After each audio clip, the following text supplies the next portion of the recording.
L'Union européenne a pris son envol après la Seconde Guerre mondiale à partir de la volonté des Européens d'assurer la paix et la prospérité sur leur continent à travers la coopération entre ces pays.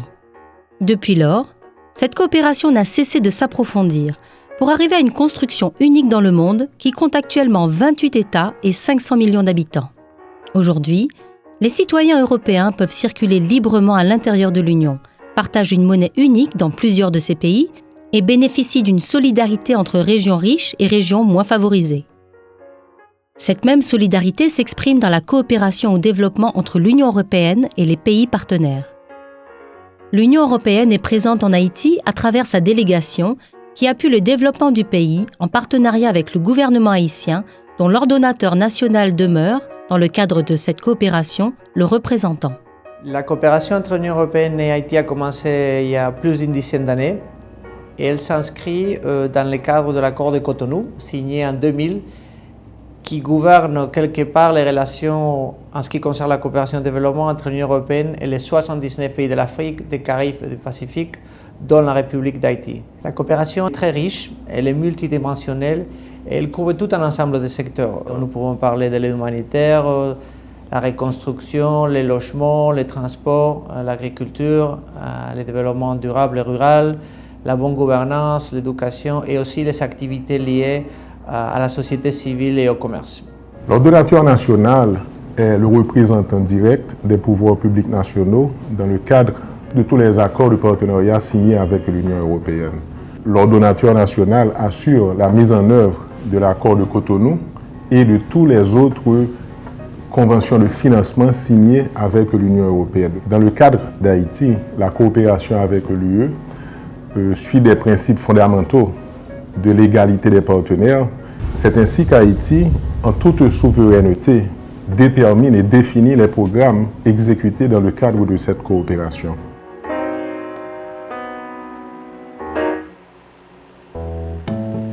L'Union européenne soutient activement le gouvernement haïtien dans sa mise en œuvre d'une politique nationale des transports qui vise la mise en place d'un réseau routier national performant et pérenne. Jean Moreau est un chauffeur qui, depuis 10 ans, effectue le trajet quotidien entre Hinche et Mirebalais.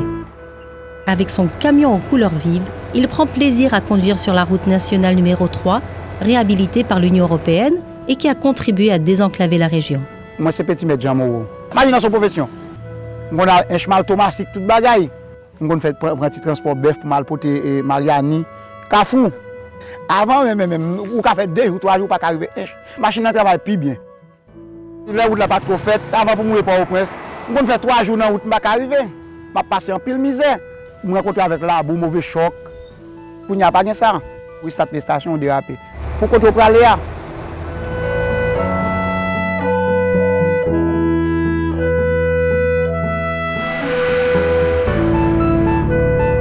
L'agriculture haïtienne fournit près de 80% des emplois en milieu rural malgré ses contraintes.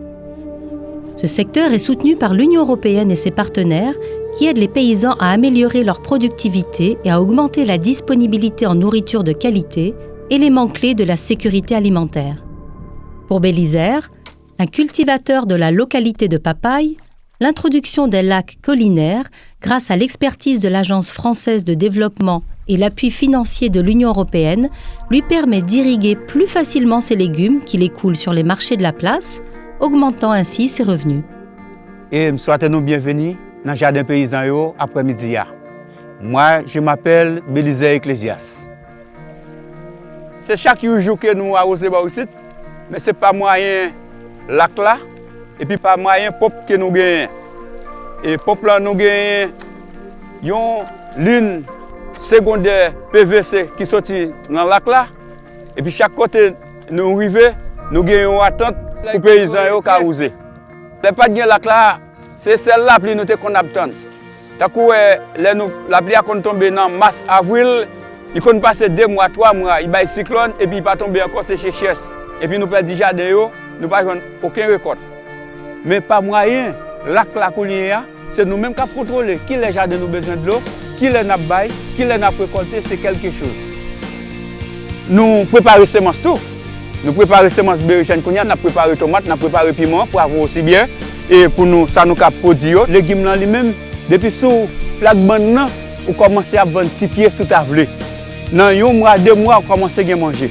Lorsque le 30 décembre, on récolte sur le marché, tout le monde a besoin de chaud pour faire soupe, pour boire à la famille. Nous mangeons, nous baillons, nous faisons petit cob pour nous mettre petit moun à l'école. La classe, c'est solution, problème. C'est l'espoir de la vie, cultivateur.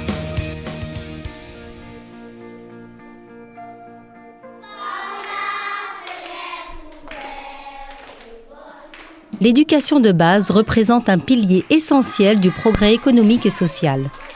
Valoriser le capital humain d'Haïti, et particulièrement sa jeunesse, demeure un facteur clé du développement du pays.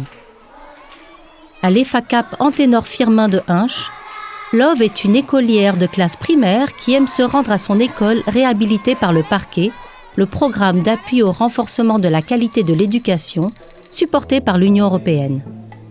Moi, je suis en Cheskin. Je suis en classe 9e année fondamentale dans l'école EFA.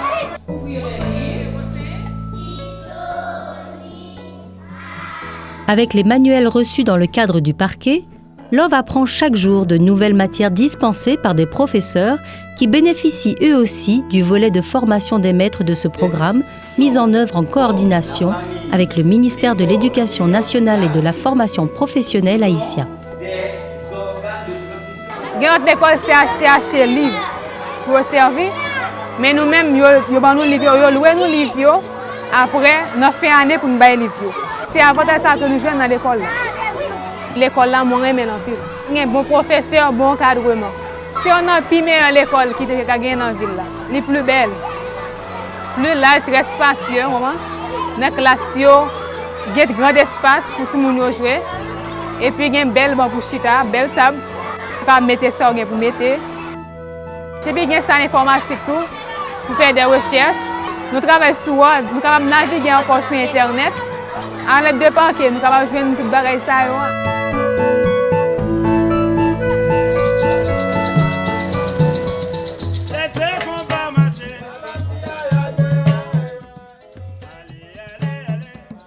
La culture demeure l'une des richesses d'Haïti qui vit l'art sous plusieurs formes.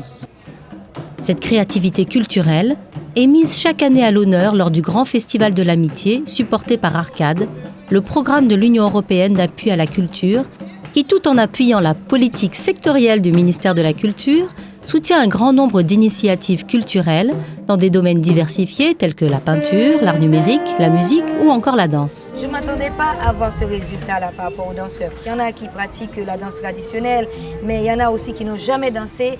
Et je pense que ça a été vraiment un moment de partage pour que chacun puisse sortir ce qu'il a dans son ventre et ce qu'il entend par danse.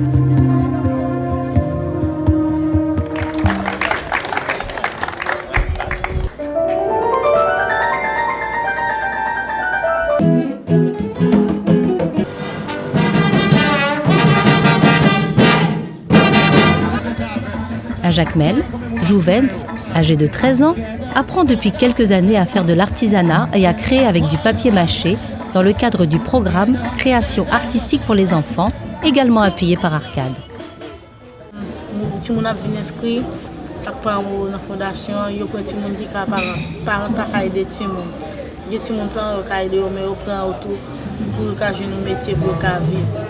Avec ses camarades ainsi que d'autres artistes, ils ont peint des fresques murales dans plusieurs quartiers de Jacmel à partir d'un mélange de morceaux de verre et de mosaïques, avec un résultat des plus originales.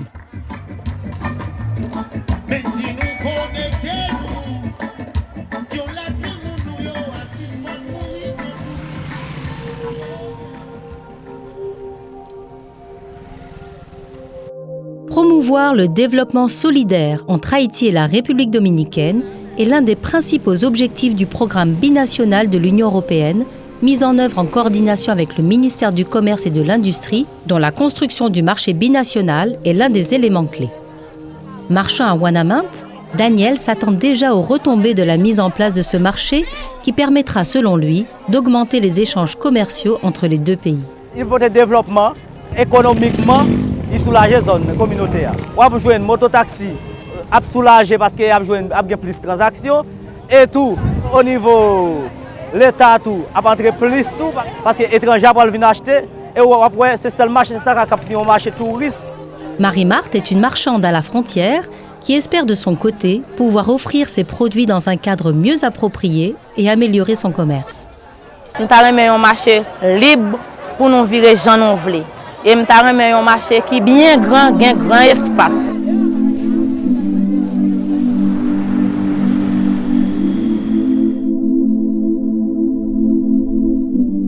Renforcer la démocratie passe par la fourniture de services à la population à travers des administrations décentralisées. À Kinskov, le centre d'initiative communale financé par l'Union européenne dans le cadre de son appui aux acteurs non étatiques et autorités locales représente un véritable espace de démocratie locale au service de la communauté. Il regroupe en un même lieu divers services d'intérêt public et constitue une structure d'accompagnement et de conseil pour les Kinskovites. Le centre est un regroupement de 4 services d'intérêt public. Le premier étant une bibliothèque, une ludothèque, un comptoir artisanal et office de tourisme et un centre multimédia. Pourquoi est-ce que le centre a vu le jour? C'est parce qu'il est directement issu du plan de développement local de la commune de Kinskov qui a été réalisé en 2004, à travers lequel le groupe d'action francophone et la mairie de Kinskov, à travers une enquête, ont pu identifier les différents besoins sociaux de la communauté kinskovite. Ils sont en représentation et en émanation aujourd'hui au centre. Le SIC est également une structure pour les porteurs de projets qui vise à mettre en place une sorte de synergie entre les différents porteurs de projets et d'initiatives à Kinskov. C'est dans la bibliothèque là que je viens pour me caler. Je viens pour moi, il y a des fois que je viens avec l'école. Moi, j'aime lire parce que demain, je vais venir en bagaille et puis je vais porter Samtelia by l'autre petit ami dans l'école moi voilà caille moi pour intéresser les tout. Le centre d'initiative communale de Kinskov agit directement envers les personnes défavorisées, qu'il s'agisse des enfants ou des adultes qui ont des conditions socio-économiques assez difficiles. Le centre travaille également et vise également à renforcer les capacités de ses membres, qu'il s'agisse des élus locaux au travers des formations que l'on peut leur donner en termes de décentralisation et de développement local, ou encore des artistes et artisans d'art de Kinskov qui viennent exposer leurs œuvres au comptoir artisanal et que nous visons à valoriser par les activités que l'on peut organiser ou par les projets que l'on peut recevoir. C'est un peu devenu une sorte de deuxième maison et un lieu d'épanouissement culturel.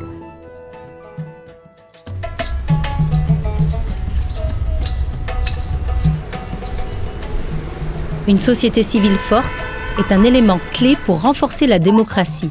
Avec le BiblioTapTap, bibliothèque mobile qui sillonne chaque jour la capitale, les habitants de différents quartiers de Port-au-Prince apprennent à se familiariser avec le livre et améliorent leur niveau de connaissance tout en se dotant des outils nécessaires pour mieux exercer leur citoyenneté.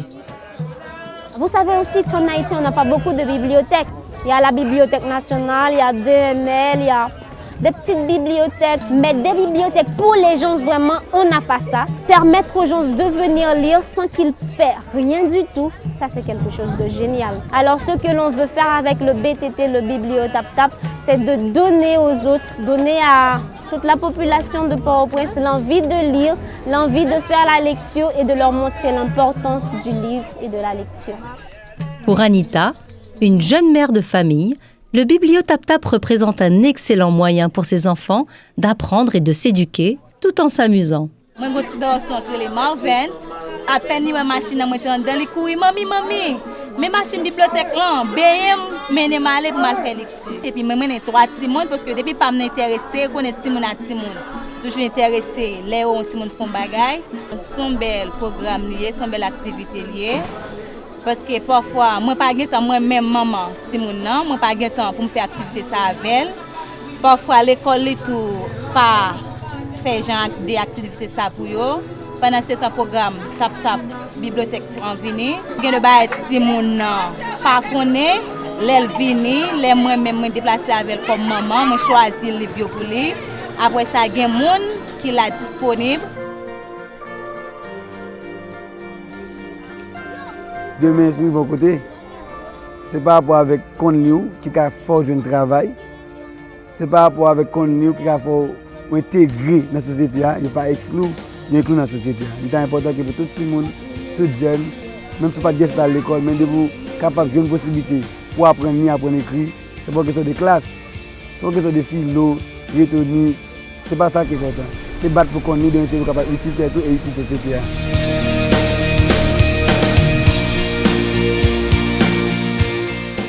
3 ans après le séisme, Haïti se remet peu à peu et avance vers sa reconstruction.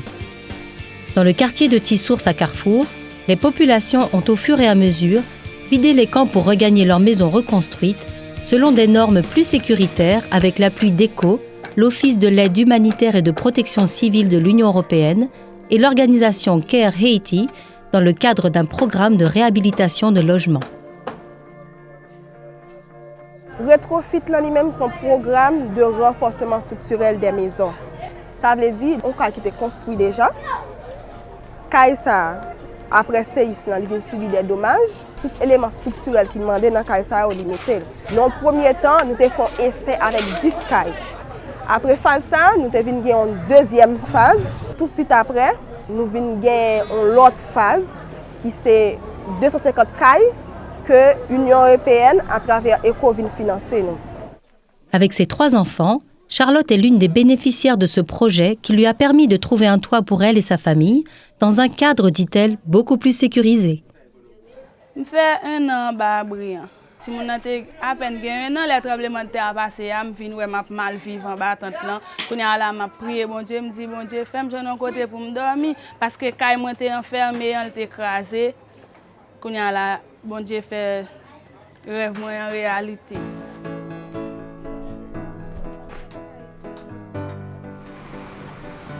À Martissant, l'un des quartiers les plus touchés par le séisme, l'environnement urbain s'est amélioré graduellement avec l'appui du GRET et de la Focale et le support de l'Union européenne. La communauté bénéficie maintenant de certains services publics qui aident à améliorer ses conditions de vie. C'est un projet qui est financé par l'Union européenne. Dans l'amélioration, par rapport à la zone natée, nous avons l'hypothèse un changement. Nous avons un sous noir qui est plus bas là, qui est un petit genre pas tellement trop bon, parce que l'eau a été infectée, les captages ont été écrasés. Mais normalement, le projet a permis de nous capter de l'eau. Et puis, il fait chambre d'écloration tout sous de l'eau pour permettre de l'eau plus ou moins capable de servir l'autre monde qui est bas nous. Et puis ensuite, nous n'avons pas de route, c'est une route qui était en terre battue, mais qui vient transformer en béton. Et normalement, le canal l'entour qui n'est pas fait, et le projet permet de nous réaliser le canal là. Les canaux sont faits et puis ils sont nettoyés. Les laps sont tombés, ça permet de l'eau passer, d'y aller. Et nous n'avons pas de gros problème, il faut pas boucher là où yo. Et dans la question de loisirs, les jeunes dans la zone ont identifié qu'il est important. Et ce projet pour aménager le terrain de basket là pour eux. Les jeunes chita avec l'ONG, il est important pour le projet capable de réaménager le terrain pour eux, faire plus sophistiqué. De nombreux efforts ont été consentis par l'État haïtien, appuyé en cela par l'Union européenne, afin de mieux préparer la population quant aux risques liés aux désastres naturels. Myriam est une volontaire formée dans le cadre du programme européen de renforcement du système national de gestion des risques et désastres. Avec la formation reçue en premiers secours et en sauvetage, elle peut désormais fournir une assistance aux personnes en situation difficile lors de catastrophes naturelles et se dit très fière de pouvoir ainsi sauver des vies. Nous avons aidé les gens d'abord et nous voulons plus performants dans ce qu'on a fait. Nous avons joué une formation. Déjà, nous travaillons en équipe, mais nous sommes plus centrés. Nous travaillons ensemble, chaque monde a un potentiel. Nous faisons sauvetage par extérieur et puis nous faisons sauvetage par méthode de la charnière. Tout à l'heure, honnête, nous travaillons sur tout. Nous avons moyens techniques avant tout. Nous jouons une trousse premiers soins, et puis nous avons équipement pour nous travailler. Et nous sommes toujours là, nous disponibles à n'importe l'heure, à n'importe jour. Depuis qu'il y a un désastre, depuis qu'il y a un problème au côté, nous là, nous actifs pour nous aller à des milieux. Le bagage catastrophe, nous faisons formation ensemble avec l'autre monde qui est dans la zone, parce que des formations nous prenons dans les premiers soins. Ce n'est pas en catastrophe seulement quand il y a un monde qui est blessé, il y a un monde qui a une jambe cassée. La communauté nous vient comprendre nous tout dans cette affaire et puis ils toujours féliciter nous. C'est ça que fait nous-mêmes, bien que nous sommes travail volontaire en affaire, nous toujours satisfaits. Les gens disent merci parce que c'est vous-même qui sauvez la vie. Ça nous fait nous fiers en pile. ça arrivait juste dans le cœur. Tous les programmes en cours ou sur le point d'être mis en œuvre constituent autant de gages de confiance de l'Union européenne dans l'avenir de ce pays qui continue à avancer en dépit des aléas de l'histoire. Et ce n'est pas simplement mon avis, mes autorités à Bruxelles, je dirais toute la grande famille européenne croit à Haïti. Et nous agissons aussi avec les faits. La délégation de l'Union européenne à Haïti deviendra en 2013 la plus grande de toute la région de l'Amérique latine et Caraïbes. En termes de ressources humaines, mais aussi en termes de fonds et d'effectifs, nous avons le plus grand programme d'appui en Amérique latine et Caraïbes. Et ça montre, j'insiste, le fait que nous y croyons. Et je puis constater la force, le courage, la résilience, la beauté de ces pays. Et ceci nous permet d'être très optimistes par rapport au futur. Et ceci nous permet de faire un pari stratégique très fort envers Haïti. Haïti prouve chaque jour au monde cette capacité à toujours aller de l'avant, à jouir de l'existence sous ses plus belles formes grâce aux réserves que constituent sa jeunesse, sa créativité et sa culture. Notre point de vue, il est très clair. Il ne s'agit pas d'établir un rapport entre bénéficiaires et bailleurs, il s'agit d'établir un vrai partenariat. Un vrai partenariat basé sur l'écoute, sur le respect, sur l'apprentissage mutuel. Un véritable partenariat qui puisse définir la relation entre l'Union européenne et Haïti comme une relation entre amis. Nous ne sommes pas ici pour donner des leçons, nous sommes ici pour accompagner un processus qui est défini et qui est piloté par le gouvernement. Nous sommes, j'insiste, à l'écoute, nous sommes ici pour respecter et nous sommes aussi, je le dis une fois de plus, en tant qu'amis.